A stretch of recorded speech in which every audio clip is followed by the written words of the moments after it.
On va commencer notre message et comme je vous l'avais annoncé, je ne pensais pas que ça serait si rapide.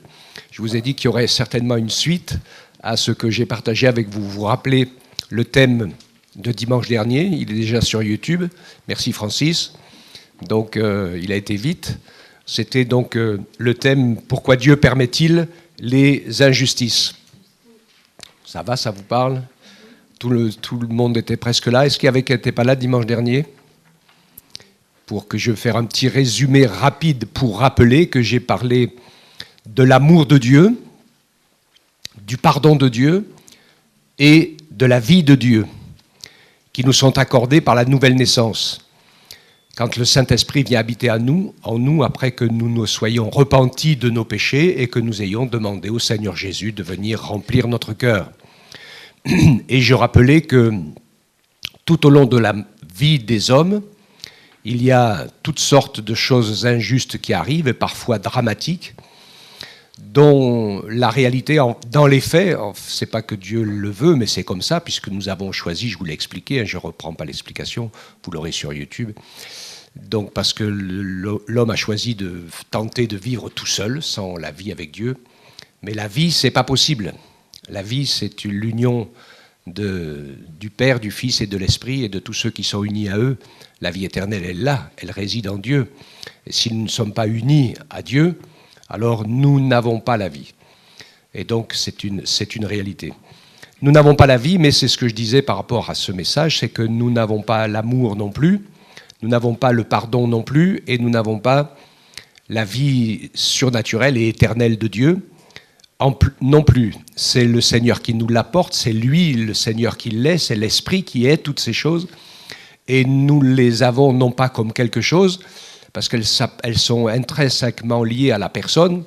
Jésus est le porteur de vie, le Saint-Esprit nous le communique, Jésus est le porteur du salut, et c'est lui le sauveur. Pour être sauvé, c'est pas suffisant de croire en lui. Je rappelais que le salut, le pardon et la vie éternelle n'est pas une petite boîte, un cadeau qu'on met dans sa poche ou dans son sac à dos pour amener avec soi en voyage pour être en sécurité. Mais c'est une personne, d'accord ? Et je rappelais aussi qu'en fait, les injustices, qui sont des drames liés au péché, au fait que l'homme vit sans être rattaché à Dieu, eh bien, Dieu permet que ces choses arrivent. C'est pas génial, mais c'est comme ça. Mais ça a un but fondamental, c'est que finalement, nous apprenons que nous sommes incapables d'aimer, selon Dieu, incapables de pardonner, selon Dieu, incapables de vivre une vie nouvelle, selon Dieu, sans avoir été touchés par sa grâce et par son esprit. Et les injustices le mettent en évidence, que ce soit des péchés grossiers, ou alors le fait simplement que nous soyons pécheurs. Vous vous rappelez, je vous ai parlé de Job, qui était l'homme le plus juste de la terre, mais qui était qu'un homme, donc pas parfait.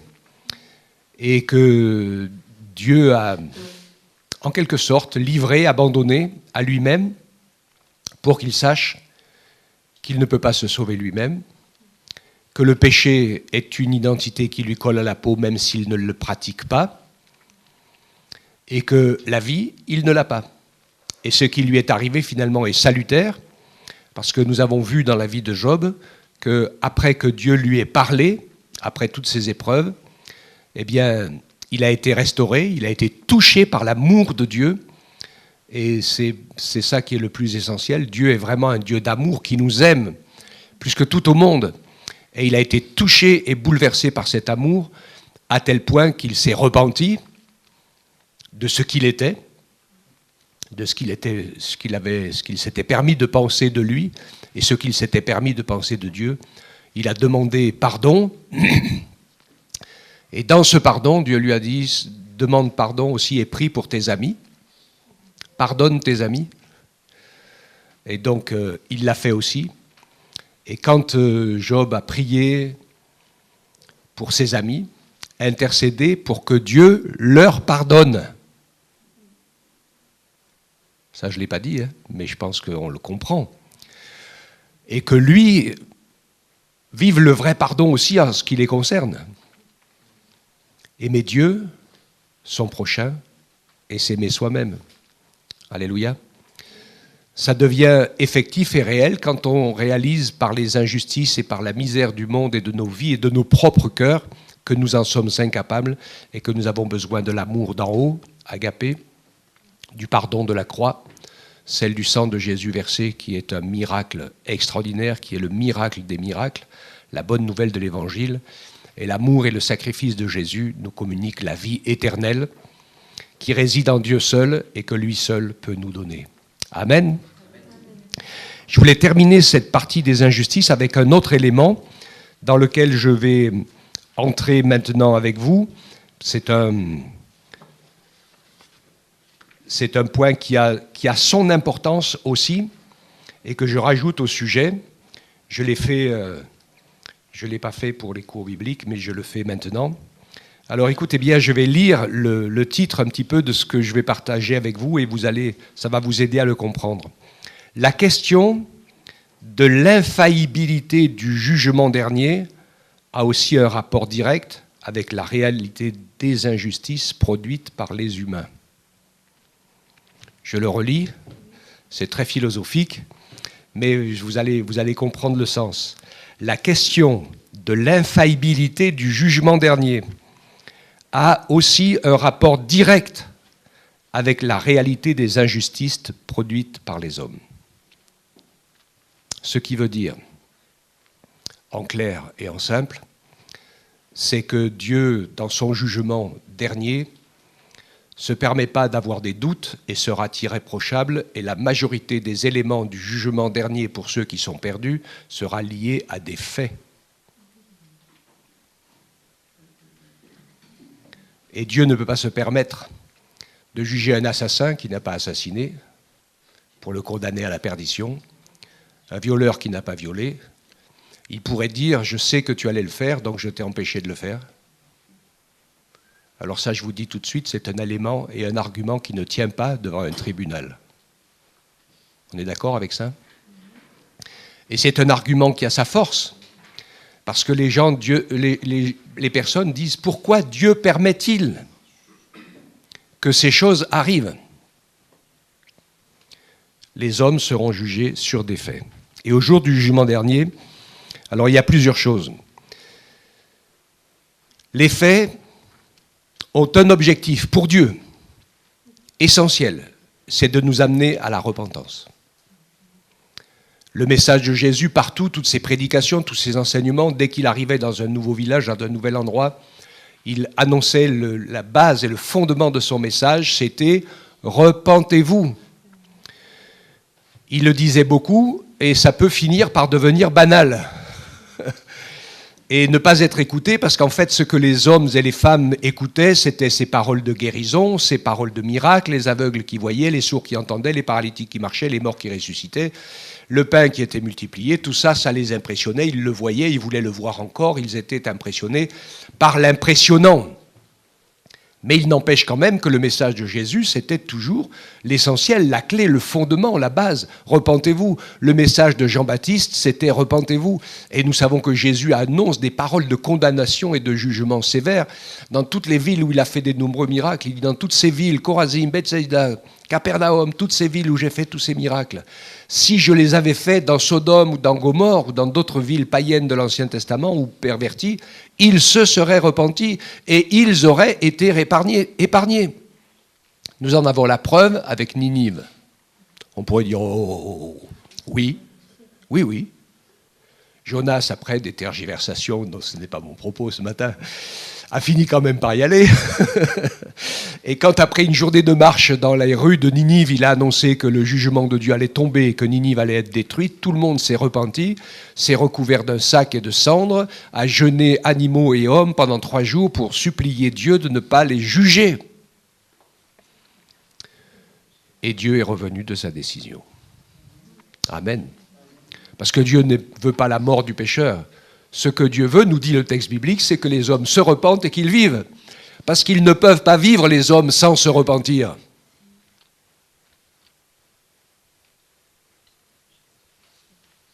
C'est clair, hein? Et c'est une bonne nouvelle. Parce qu'avec la repentance, viennent les promesses de Dieu, vient la reconstruction, vient la justification, déclarée juste, le pardon de nos péchés, le salut de notre âme, la restauration de notre vie, la rédemption, où le Seigneur entame par son Esprit Saint qui nous habite de nous reconstruire les uns et les autres en filles et en fils de Dieu, en nous ayant adoptés comme ses enfants avec l'adoption du sang, de la croix, qui est plus puissant et plus fort encore même que les liens de la naissance et les liens parentaux et familiaux. D'ailleurs, on le voit, dans des familles où une partie de la famille ne veut pas de Jésus, c'est une franche déchirure avec la famille convertie. Alors que la famille convertie et les convertis qui ne sont pas de notre famille, souvent, on se sent plus unis qu'avec notre propre famille qui n'appartient pas à Dieu. C'est une réalité, c'est une identité. Alors on prie pour que Dieu les touche, on patiente, on n'a qu'une seule envie, c'est que le Seigneur réussisse à franchir la barrière de leur cœur, évidemment, c'est normal, c'est logique, et Dieu aussi, il a la même pensée. Mais il ne peut pas obliger personne, on le sait, mais il peut aider dans les circonstances pour amener à la réflexion. Plusieurs textes de l'Écriture. Le premier, Romains 3, versets 9 à 12, que je ne vais pas lire, mais que vous pouvez noter et que vous pourrez relire, qui commence par une parole précise. « Il n'y a pas un juste, pas même un seul. Tous sont égarés, tous sont pervertis, nul ne cherche Dieu. Il n'y a pas un qui fasse le bien. » C'est pas moi qui le dis, c'est la parole de Dieu qui le dit. Et la mission de Jésus, eh bien, c'est de construire notre arche de salut à travers de son incarnation, de son expiation, de sa résurrection.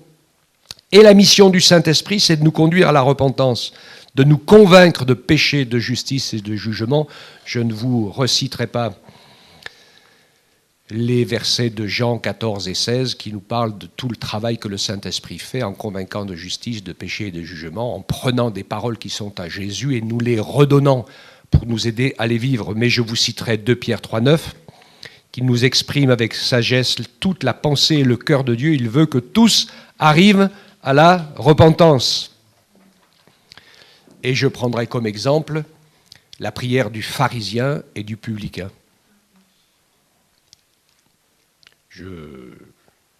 C'est dans Luc 18, 13, ceux qui prennent des notes. Je ne vais pas vous la relire, mais vous connaissez cette prière. Vous savez que le pharisien est arrivé devant Dieu avec sa prière. « Je te loue, Seigneur, de ce que je ne suis pas comme le reste des hommes qui sont pécheurs, fanfarons, hautains, blasphémateurs. Mais je paye la dîme de toutes mes petites herbes. » C'est une notion particulière qui est liée, bien sûr, on peut le comprendre, au salut par les œuvres. Mais je pense qu'il n'a pas compris le message. Il n'a pas réalisé qu'il était lui aussi un pécheur.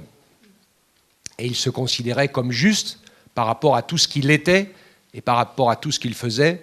Et ça, c'est une erreur fondamentale. Personne n'est juste. Et ce n'est pas lié au fait de ce que nous faisons ou de ce que nous ne faisons pas. On voit Jésus qui parle du péché. Et il dit, celui qui convoite, celui qui dans son cœur maudit son frère, sa sœur, fait à l'image de Dieu. C'est comme s'il l'avait tué, ou c'est comme s'il avait abusé. Le péché, Jésus le tue dans la racine. Et il veut nous aider, bien sûr, par sa parole et par son Esprit Saint. Et c'est une bataille pour nous tous, dans la sanctification, de maîtriser nos pensées, de prendre le dessus. Ce n'est pas non spirituel d'être tenté et d'être éprouvé. Mais ce qui n'est pas bon, bien sûr, c'est de succomber à l'épreuve ou à la tentation.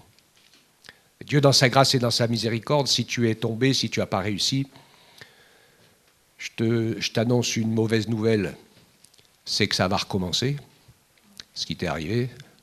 Et je t'annonce une bonne nouvelle, c'est que ça va recommencer jusqu'à ce que tu triomphes. C'est pas évident, ce que je dis. Mais c'est quand même la réalité. C'est la réalité à laquelle nous sommes confrontés.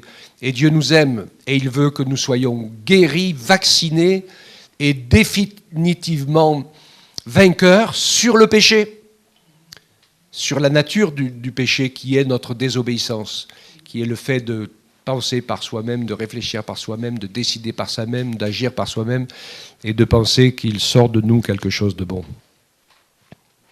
Par contre, le publicain, qui osait même pas s'avancer, qui osait même pas lever les yeux au ciel tellement qu'il se sentait sale et pécheur, il supplie Dieu de lui faire grâce, de lui accorder miséricorde et de le pardonner. Et vous savez ce que Jésus lui dit? Il est sorti de là justifié. Amen. Parce que sa prière était vraie.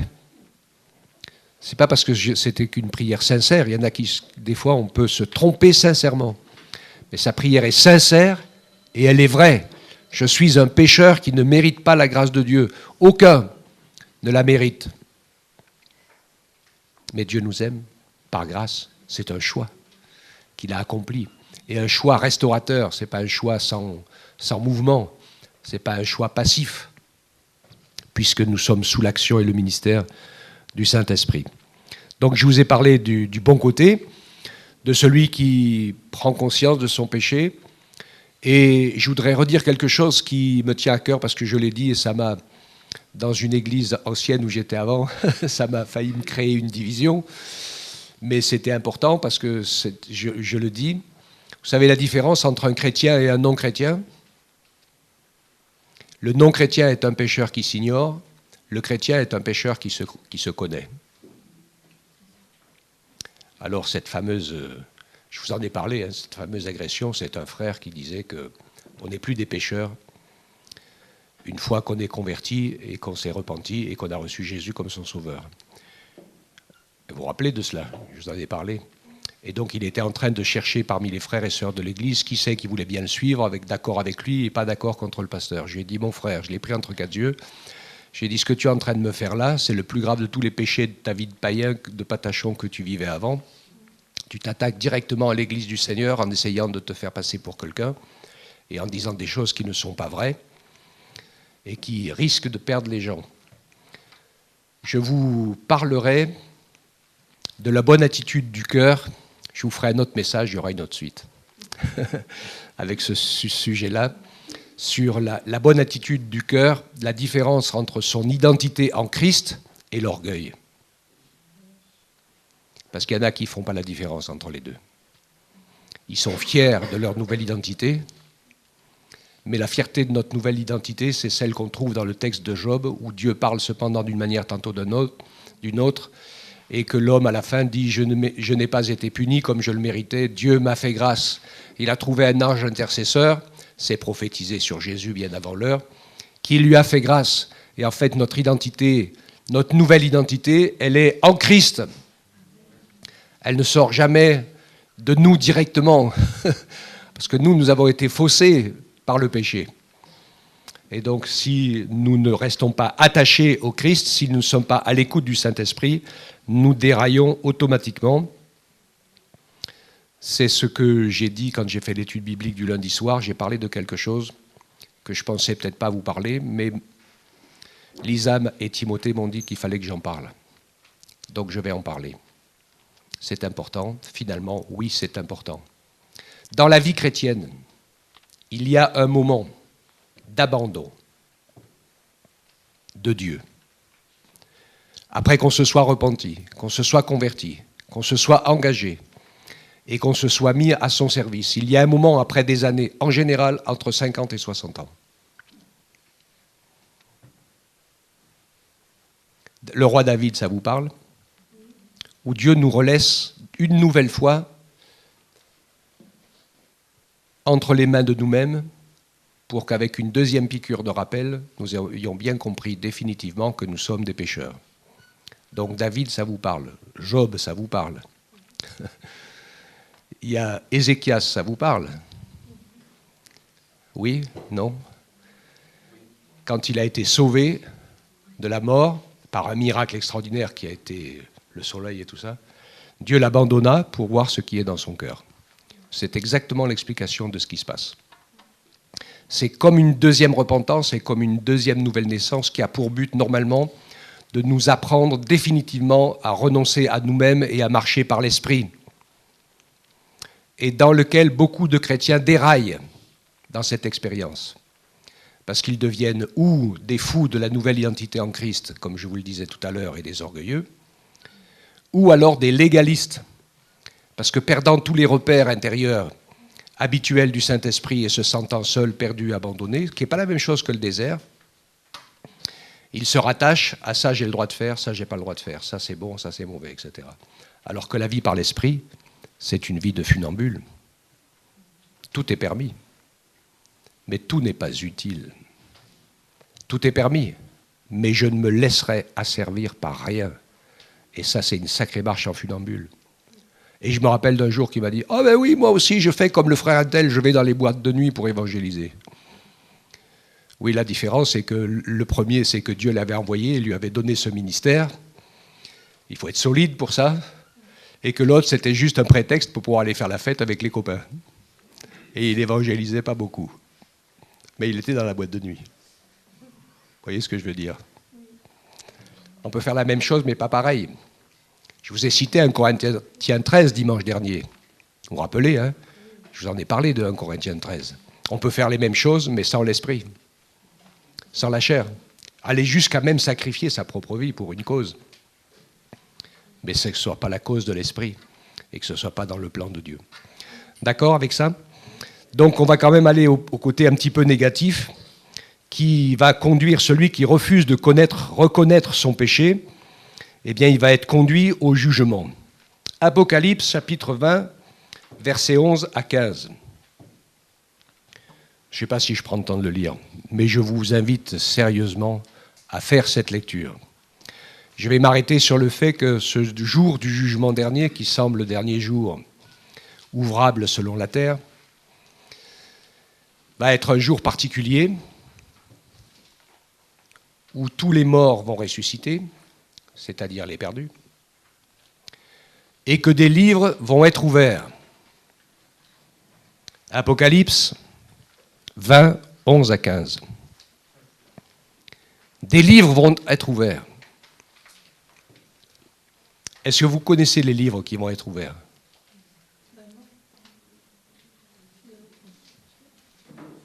Alors, il y a un livre, qui est le livre de toutes les actions des hommes. Chacun a son livre écrit. Et puis, il y en a un deuxième qui est le livre de vie, qui est le témoin écrit par le sang de Jésus, où il y a notre nom, où il n'y est pas. D'accord?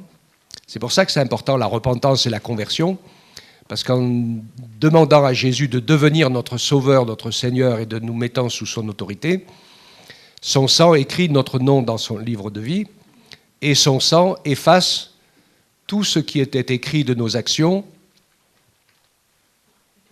dans le livre des actions secrètes des hommes. J'ai vécu il y a des années une expérience comme ça. Une personne qui consultait pour réussir sa vie, quelqu'un qui prédisait l'avenir. Et j'ai été impressionné parce qu'elle m'en a parlé, et puis elle est venue à l'Évangile. Et elle s'est convertie. Et elle a rencontré le Seigneur, et elle a abandonné cette pratique. Et elle me disait, la dernière fois que je l'ai vue, elle m'a dit des trucs, et puis elle m'a dit, je ne vois plus rien, et tout est effacé. Eh bien j'ai dit, c'est l'adversaire et le Seigneur et tout le monde et toutes les autorités spirituelles savaient déjà qu'elle était en train de se convertir et de donner sa vie à Jésus et que le sang de Jésus, il a effacé. C'est un sacré boulot. Hein. Il y a des gens qui pensent que personne ne les a vus et que ce qu'ils ont fait n'existe pas. Je vais vous donner un petit exemple tout simple, avec une explication du monde de ceux qui étudient les étoiles, les comètes et tout ça, l'astronomie, pas l'astrologie, hein. Les astronomes. Est-ce que vous connaissez la galaxie qui est la plus près de la nôtre? Andromède. Je ne me rappelle plus si c'est 9 ou 11 années-lumière. Mais ça fait un certain temps quand même. Enfin, une certaine distance surtout.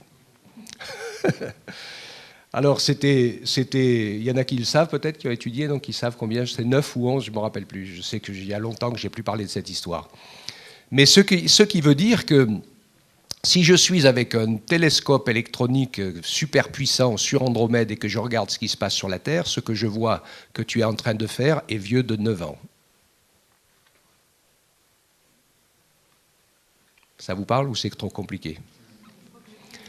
Le temps que la lumière, tu fais ça, c'est un acte. La lumière, tu es à l'autre bout, tu es à 9 années-lumière, tu regardes avec un microscope, et la lumière de ton microscope, elle met 9 ans pour venir jusqu'à la Terre. Donc le geste que tu vois sur la Terre, il est vieux de 9 ans. On n'a pas attendu l'informatique et les caméras pour tout enregistrer. Tous nos actes, nos paroles et notre vie, tout est enregistré dans la mémoire de l'univers, dans les livres. Et Dieu va ressortir au détail près. Je me rappelle, on distribuait, je ne sais pas, tu dois t'en rappeler, toi Florence, on distribuait à l'époque un petit dépliant sur un gars qui était insouciant dans sa vie et qui a cassé sa pipe d'ailleurs. Et puis il disait « Ah oui, je suis quand même allé à l'église ». Et puis tu as une grosse bulle qui s'allume au-dessus de sa tête, vous vous rappelez de ça, qui disait « Qu'est-ce que je m'ennuie ici, mais qu'est-ce que je perds mon temps et qu'est-ce qu'il raconte n'importe quoi, j'y crois pas ». Aïe, aïe, aïe, aïe, aïe, aïe, danger pour la bulle. Le jugement dernier. Le chiffre 2 dans la Bible est le chiffre du témoignage. C'est le chiffre du témoignage incontestable. Et dans la parole de Dieu, tout ce qui est vérité est au minimum par 2. On dit par exemple qu'on ne peut pas faire une doctrine biblique avec quelque chose qui n'est écrit qu'une fois. C'est une tendance, c'est une pensée importante, mais pas une vérité fondamentale. La plupart des vérités fondamentales des Écritures sont citées 3 fois. Une fois dans l'Ancien, une fois dans le Nouveau et une fois par Jésus. Tout ce qui est comme ça, vous êtes sûr que ce sont des vérités fondamentales. Il y a aussi d'autres choses qui sont écrites dans la Bible qui ne sont que des faits, un constat de faits. Je ne reviens pas sur les prophéties circonstancielles et les prophéties intentionnelles. Tout le monde est bien au clair là-dessus? Donc ce chiffre 2, Ancien et Nouveau Testament, au jugement dernier, livre de vie et livre des actions secrètes des hommes. Et quand Dieu va ouvrir ces livres, où il y a les paroles, les choix, les attitudes, les pensées, mais Dieu jugera surtout pour des faits. C'est ce que j'ai dit. Et sur des faits, à partir du moment où il n'y a pas eu repentance, conversion, demande de pardon et restauration, le fait entraînera une condamnation définitive et sans appel.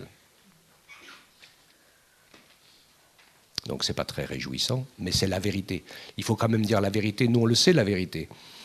Moi, quand je suis venu à Jésus et que j'ai donné ma vie, je me rappelle avoir été touché par sa grâce et par son amour.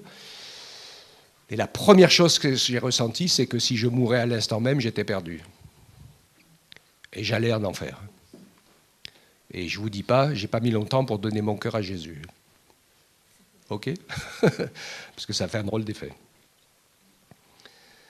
Donc nous arrivons à cette deuxième conclusion, c'est le choix de Jésus et la réalité de ce qui s'est passé à la crucifixion. En fait, à la crucifixion, nous avons le Sauveur qui meurt pour expier nos péchés entre 2 brigands qui au début ont le même comportement, c'est-à-dire sont tous les 2 des pécheurs, c'est-à-dire ça concerne tout le monde. Et puis soudainement, il y en a un qui se met à rentrer en lui-même et à se repentir, parce qu'il reconnaît que s'il est là, c'est parce qu'il reçoit le salaire qu'a mérité son crime. Et en se repentant de sa vie de pécheur, ça permet au Saint-Esprit de lui révéler qui est Jésus. Moi, j'ai toujours été impressionné par cet homme qui, après avoir dit « Nous recevons le salaire qu'ont mérité nos crimes », et qui dit après « Seigneur, souviens-toi de moi quand tu viendras dans ton règne ». C'est pas ce qu'il a vu avec ses yeux. Parce que ce qu'il voit avec ses yeux, c'est un homme pantelant, en sang, fracassé, battu à mort à côté de lui, qui est dans la même situation que lui et qui va mourir bientôt. Donc c'est pas ce qu'il voit qui le touche. Mais c'est après sa repentance ce que le Saint-Esprit lui montre. Et Jésus de lui répondre, en vérité, je te le dis, aujourd'hui, tu seras avec moi dans le paradis. Et l'autre, dans sa colère, la colère, ça arrive de se mettre en colère, mais la colère, l'état de cœur de colère ferme la porte. L'état de cœur d'orgueil ferme la porte. L'état de cœur de rébellion ferme la porte. Il attriste le Saint-Esprit, il lui fait peur, parce que le Saint-Esprit, c'est une colombe. Vous avez déjà essayé un oiseau qui se pose sur vous? Les Indiens, ils avaient un défi comme ça. Si tu devais devenir un homme, tu te couchais au milieu du chemin avec des graines dans les deux mains et tu restais autant de jours et de nuits qu'il faut sans bouger jusqu'à ce que les oiseaux viennent manger dans tes mains. En général, ça prenait 3 jours et 3 nuits. C'est une petite blague que je vous dis, hein. Avant qu'une colombe vienne se poser sur toi. Il faut quand même lui donner de l'aide. C'est possible, il y en a qui en ont élevé, et ils sont bienveillants, et donc elles sont rassurées. Mais ne pas attrister le Saint-Esprit. Je ne sais plus ce que j'étais en train de dire. Les 2 brigands sur la croix. Le deuxième brigand, dans sa colère, voilà. Dans sa colère, dans sa non-repentance, ou peut-être un peu dans son orgueil, dans le fait de... Il y a deux éléments qui sont emprisonnants. C'est le fait de la victimisation, ça c'est... et de l'orgueil. Et lui, après, il se retrouve dans la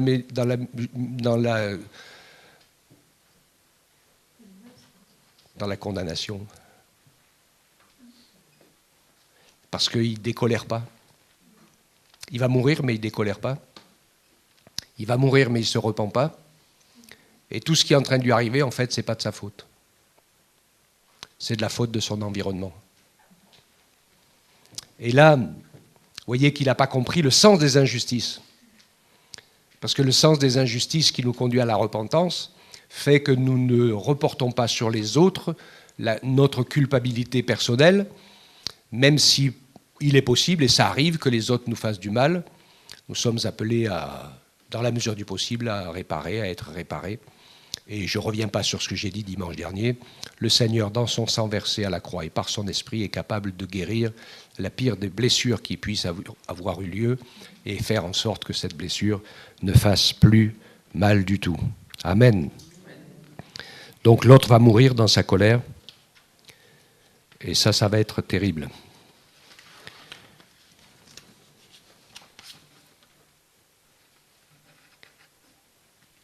La connaissance du bien et du mal. C'est un thème qu'on aborde presque jamais, mais qui a son importance et on va le trouver aussi lié à l'injustice, parce que pour aller au ciel et être l'épouse du Seigneur Jésus, le Seigneur veut absolument que nous entrions victorieusement en ayant triomphé dans la connaissance du bien et du mal. L'humanité a échoué la première fois et elle s'est retrouvée prisonnière du mal dans lequel elle était tombée en ayant perdu le bien auquel elle avait tourné le dos. D'accord ? La connaissance du bien et du mal, c'est uniquement Dieu qui l'a. Car seul Dieu est parfait. Il est Père, Fils et Esprit Saint. C'est une relation vitale, une relation sainte, une relation éternelle. Quand je vous dis ces 3 mots, je reprends le salut, je reprends le pardon et je reprends la vie. La définition du parfait. Je vous l'ai déjà faite, la définition du parfait. Il n'y a que Dieu qui soit parfait. Parce que celui qui est parfait, il fait toujours le bien. Est-ce que tu fais toujours le bien ? Point d'interrogation. Mais c'est pas ça, ne s'arrête pas là. Il ne fait jamais le mal. Point d'interrogation. Et 3e élément, c'est qu'il sait tout. Celui qui est parfait. Il n'y a que Dieu qui soit omniprésent, omniscient et omnipotent. Le résumé de sa nature, c'est qu'il est amour et il est donc parfait. Donc à la chute, à la tentation, nous avons échoué à l'école du bien et nous avons chuté en perdant notre relation avec la source de la vie divine. Nous sommes devenus les prisonniers du péché, du mal et de la mort. D'où l'absolue nécessité d'un sauveur. Absolue nécessité d'un sauveur. Il faut une intervention extérieure à nous puisque nous sommes dans la vase en train de nous embourber, de nous noyer, de nous envaser, et donc nous ne pouvons pas nous sortir tout seuls. Même si mon père, je me rappelle, quand on était enfant, il me disait, quand tu dois traverser un bourbier, c'est pas difficile.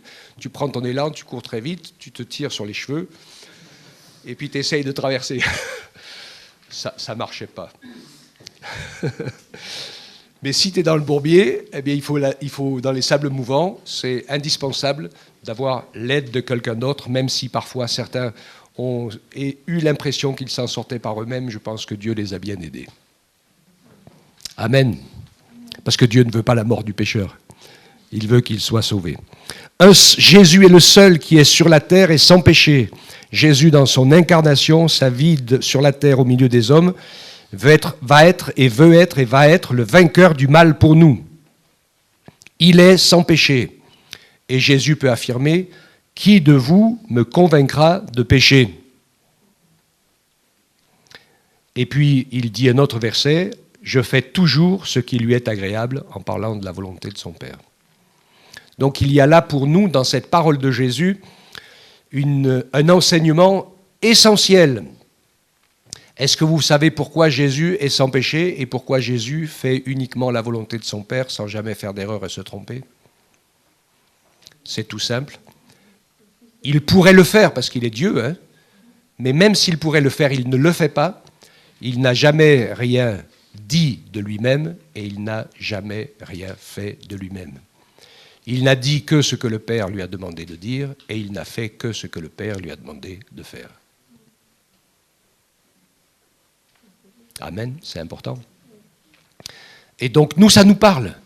Il y a un encouragement dans ces choses parce que nous savons que nous ne sommes pas parfaits, que nous n'allons pas toujours y arriver, mais nous savons comment il faut faire pour y tendre. Et que l'important de prier, de lire la parole, de chercher la volonté de Dieu dans sa vie, de donner à Dieu la priorité, pas simplement de faire des choix, de prendre des décisions et de dire « Dieu bénis mes choix et bénis mes décisions », mais de dire « Seigneur, inspire-moi dans mes choix, inspire-moi dans mes décisions, que la volonté de Dieu ait sa place totale dans ta vie. »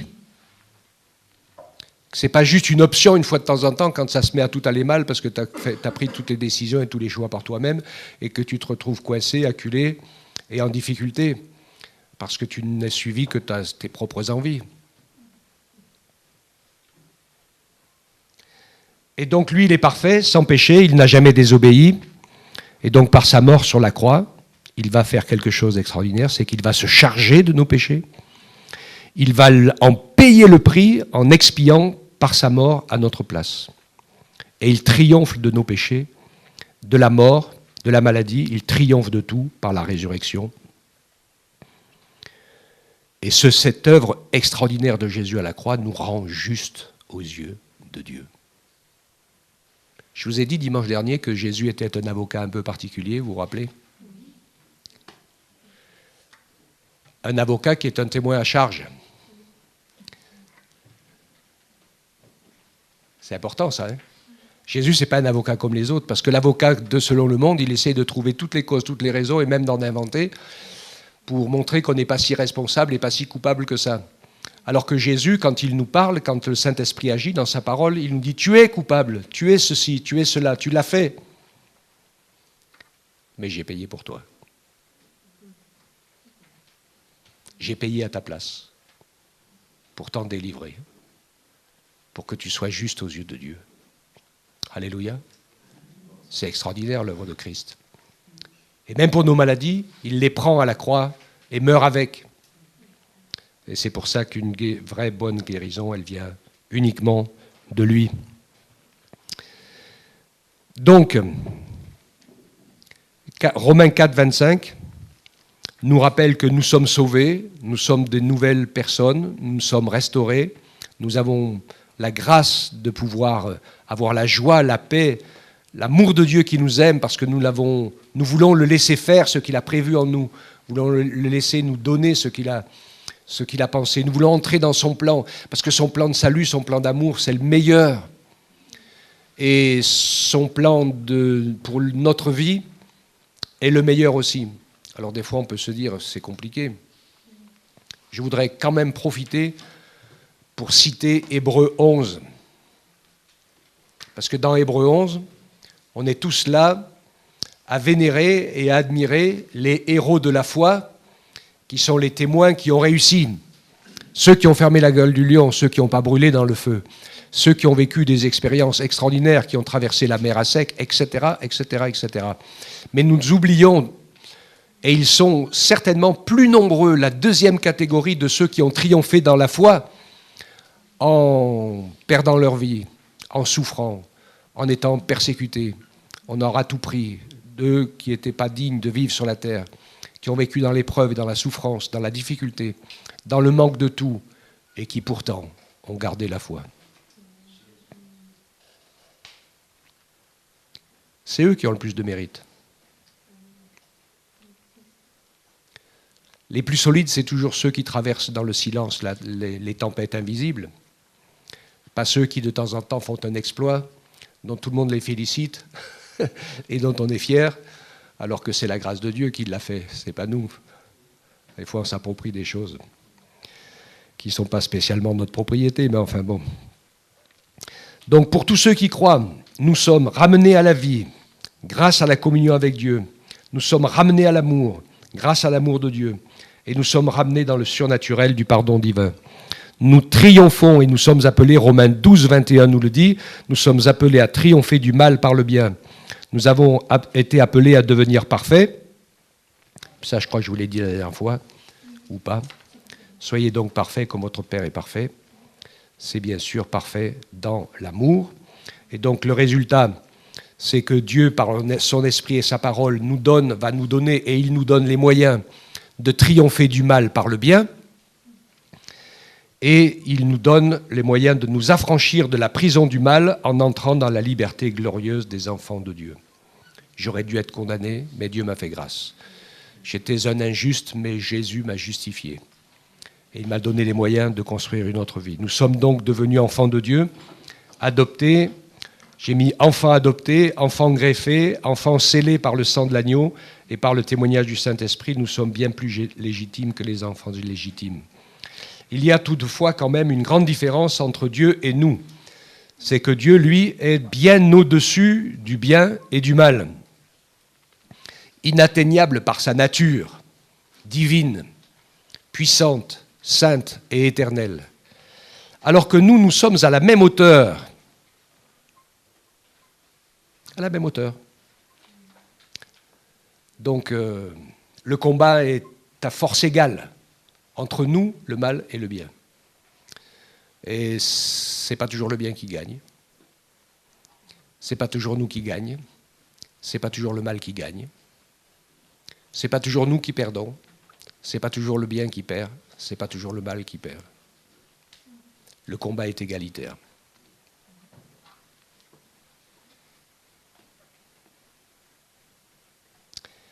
Et Dieu va nous encourager, bien sûr. Si nous sommes vaincus par le mal, nous nous trouvons ficelés par les manœuvres du diable.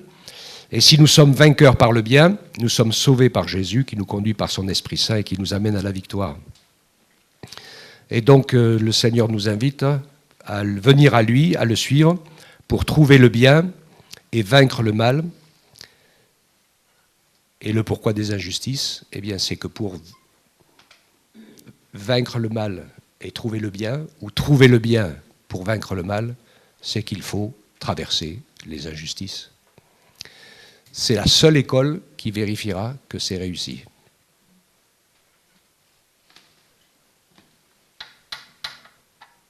Ok ? Parce que les autres, on peut se raconter des histoires, mais qui ne sont pas vraies. Moi, je me rappelle, je vais vous donner un petit exemple qui est tout simple. J'étais élevé dans les chevaux, on avait un cercle hippique, on avait beaucoup de chevaux à la maison, et on voyait très régulièrement des gens leur disaient « Est-ce que vous savez monter ?» « Oui, oui. » J'ai vu des films à la télé, des films de cow-boys, donc je sais monter. Ok, ben on va vous mettre dessus. On va vous en donner un gentil. Oh, mais vous inquiétez pas. Alors, des fois, on en donnait un tout petit peu moins gentil, suivant la notion qu'ils avaient de savoir-faire. Et puis, quand on les avait assez ramassés par terre, on leur disait peut-être on va vous en donner un plus gentil. Et c'était pas forcément très impressionnant, hein, parce que au pas, tout va bien, hein, ça marche au pas. Hein. Et quand ils passaient au petit trot, on en avait quelques-uns qui avaient un petit trot sec, là, vous les voyez.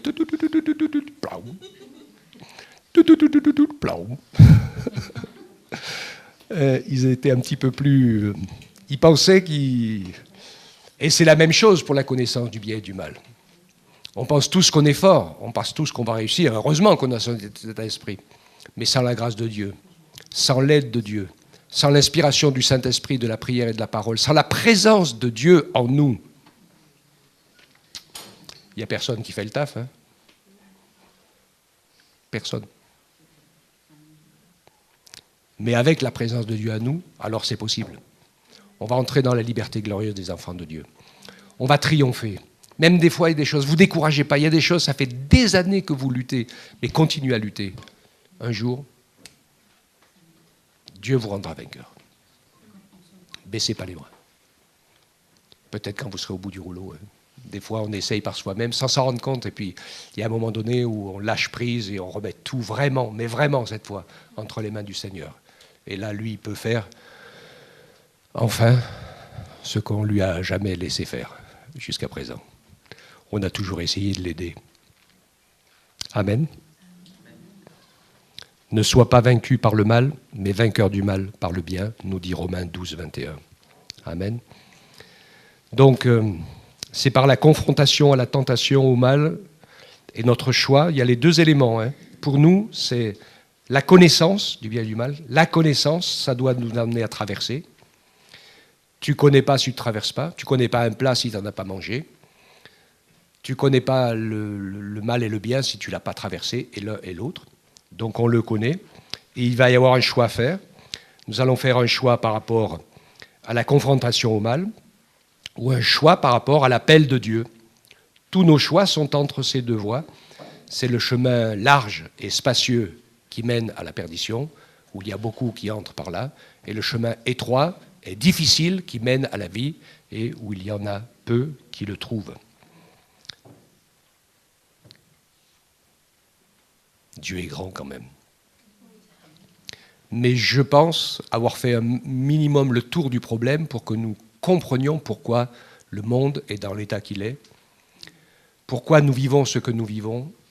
Ne nous désespérons pas, ne nous décourageons pas. Le Seigneur est au-dessus de tout ça et il veut nous instruire, il veut que nous soyons confrontés au mal, au bien, il veut que nous en triomphons par la foi et par la vie de l'Esprit pour que nous soyons définitivement amoureux de Dieu et dépendants de sa vie et de son esprit, et que nous soyons habités par le désir d'une vie sainte qui lui plaît et qui correspond à toutes ses attentes, et qui correspond aussi aux nôtres, en fait, quand nous sommes défaits enfin et avons triomphé de l'attraction misérable du péché qui ne nous entraîne que vers des prisons ou de la destruction. C'est de la jouissance, c'est peut-être du plaisir, c'est peut-être tout un tas de choses, mais c'est la destruction et la mort. Le salaire du péché, c'est la mort. Mais le don parfait de Dieu, c'est le salut et la grâce en Jésus-Christ, notre Sauveur bien-aimé. Amen. Merci Seigneur, on te bénit ensemble pour qui tu es. On te bénit ensemble pour tes plans qui sont parfois impressionnants et périlleux, mais nous savons que tu sais pourquoi, tu connais le chemin, et que tu as raison de faire comme tu fais, parce que c'est le seul moyen de nous attacher à toi avec un cœur vivant, fort, qui a compris qui sait et qui a décidé de s'unir pour toujours avec Dieu par Jésus et par le Saint-Esprit. Merci de nous donner ta force, de nous aider à ne pas tomber dans les pièges des tentations, dans les pièges du temps, dans les épreuves de la vie, dans la lassitude, dans le découragement, dans toutes ces choses qui sont humaines et qui pourraient distendre les liens qui nous unissent à toi, que nous restions unis à toi, que nous restions attachés à toi, et de plus en plus d'ailleurs, de mieux en mieux, pour que tu puisses mieux nous aider, mieux nous conduire, mieux nous inspirer. Et surtout, Seigneur, garde-nous dans l'humilité. Garde-nous dans la foi, la joie d'être enfant de Dieu, la joie du rachat, du salut, mais dans la veille et la sagesse. Comme tu le disais, veillez et priez, car la chair est faible, et elle le demeure, même après des années de conversion. Garde-nous de l'orgueil, de la suffisance, mais permets-nous, Seigneur, de t'aimer d'un amour vrai, d'un amour sincère. Permets-nous de ne pas nous laisser anéantir, contrarier ou casser par les injustices que tu permets, mais que nous puissions vivre dans ton amour, que nous puissions vivre dans ta restauration, que nous puissions vivre dans la puissance du pardon, que nous puissions vivre dans les vérités et la nature réelle de ta vie à toi, qui va nous conduire et qui nous prépare une place pour l'éternité à tes côtés. Oui, nous te bénissons, Seigneur. Je crois qu'il n'y a pas de mots assez beaux ni de mots assez grands pour dire comment nous sommes impressionnés par ta sagesse, par tes plans, par ton amour, par tout ce que tu prévois. Fais-nous la grâce de tenir ferme jusqu'au bout, de persévérer jusqu'à la fin. Béni sois-tu, Père. Dans le nom précieux de Jésus, nous t'avons prié. Avec l'aide et l'inspiration du Saint-Esprit, nous vivons chaque jour. Que ton nom soit béni et glorifié, Père. Amen. Amen.